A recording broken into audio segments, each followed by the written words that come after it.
A very good day to you. I'm Hank Gross, MidHudsonNews.com. It's Thursday, February 16th. The news today brought to you by the Galleria at Crystal Run. Ulster County Executive Jen Metzger announced several new initiatives she plans to undertake as she delivered her first State of the County address to an audience in Ellenville last night. The Democratic former state senator said she chose Ellenville because while it is socioeconomically depressed, it's on the upswing. Metzger outlined the areas her administration will tackle in the months ahead. Housing that people can afford, opportunities for a green economy, leading with fairness, tackling mental health and addiction challenges, supporting local businesses, and reaching underserved areas of the county. Metzger said the county's fund balance of $84 million, with $20 million more in sales tax than anticipated, places Ulster in a very strong fiscal position. Surrounded by hundreds of supporters on Wednesday night, longtime public servant Sue Serino officially declared her candidacy to be the next Dutchess County executive. Serino, a Republican, began her political career years ago as a councilwoman in Hyde Park. Since beginning her public service, a successful real estate agent was elected to the Dutchess County Legislature prior to serving 4 terms as a state senator. She says a lot of people like to talk to you, and she likes to listen to learn what their needs are. It's not just about the government experience, it's about life experience. I'm somebody who lived paycheck to paycheck, a single mom, a business owner that brought my business through a horrible recession. So we not only survived, we thrived. So I want to do the same thing with Dutchess County. Serino's candidacy has been one of the most talked about races since November, when she lost her Senate re-election bid when a large portion of her district shifted to Ulster County. Under current law, children of military families may only remain on their parents' health insurance policy until they're 21, but Congressman Pat Ryan wants to change that. The West Point graduate and combat veteran has introduced his first bill to aid those families. It is not an accident that it's focused on supporting veterans and military families. Specifically, it gets at the issue of rising costs and rising healthcare costs that put so much pressure on families and military families. Ryan's bill would extend the eligibility for health insurance coverage for children of military families to 26 years of age.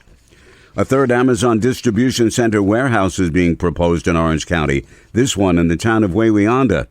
Officials of Skinnell Properties No. 600 LLC and Amazon came before the Orange County Industrial Development Agency board on Wednesday seeking financial incentives.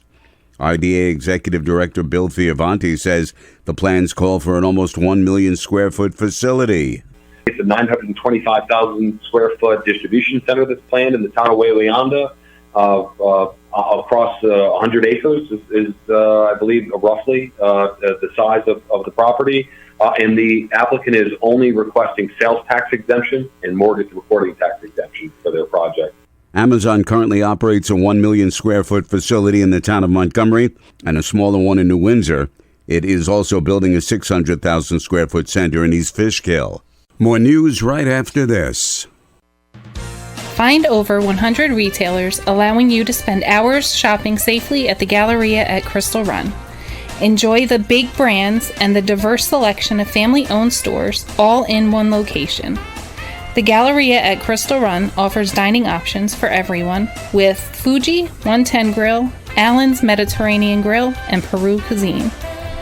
Discover the Mid-Hudson Valley's premier shopping, dining, and entertainment destination, the Galleria at Crystal Run.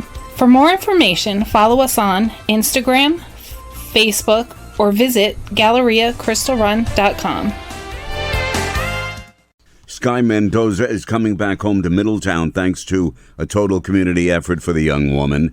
Sky was involved in a terrible car accident in 2018 that left her pregnant stepmother and baby dead and paralyzed Sky from the neck down. At the moment, the 17-year-old shares a small apartment with her father and brother in Middletown, but that's going to change. The community has stepped forward thanks to Spring Lake Toys Foundation, the City of Middletown, Satin Foods, Finney Developers, and other companies to construct a fully handicapped accessible home for Sky and her family at 52 Broad Street. Spring Lake Toys leader Paulette Lorenzi says everything from the bathroom to the kitchen will be accessible to Sky. Orlando Mendoza, her father, has done a tremendous deed.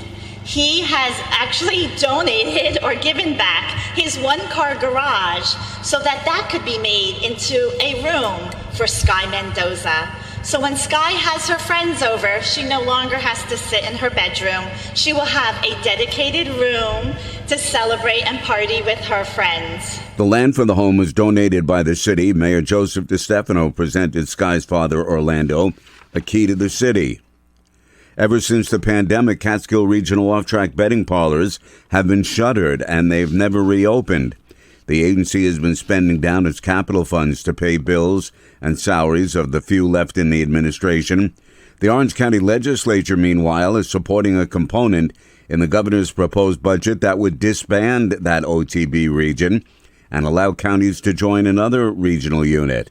Legislator Kevin Hines is a member of the Rules Committee that discussed the move on Wednesday. We knew at one point there was $12 million, they were losing money, and they were going to use their capital account to run. They've been doing that since, and they're just bleeding money that if we had disbanded a long time ago, we probably could have got a share of. Matter of fact, we suggested that. There have been no OTB board meetings held in years, and Donald Groth, who for decades was the president of Catskill Regional Off-Track Betting, quietly retired at the end of last year. A freight train carrying salt and corn derailed just east of the town of Wallkill train station, shutting down the single-track line between Port Jervis and Campbell Hall on Wednesday afternoon. Officials of NJ Transit, which operates Metro North's commuter train service on the West Shore, said it would be closed until further notice while the train is placed back on the track and any needed track repairs have been completed. Several railroad officials were on the scene assessing the situation. I'm Hank Gross, MidHudsonNews.com. The news today brought to you by the Galleria at Crystal Run.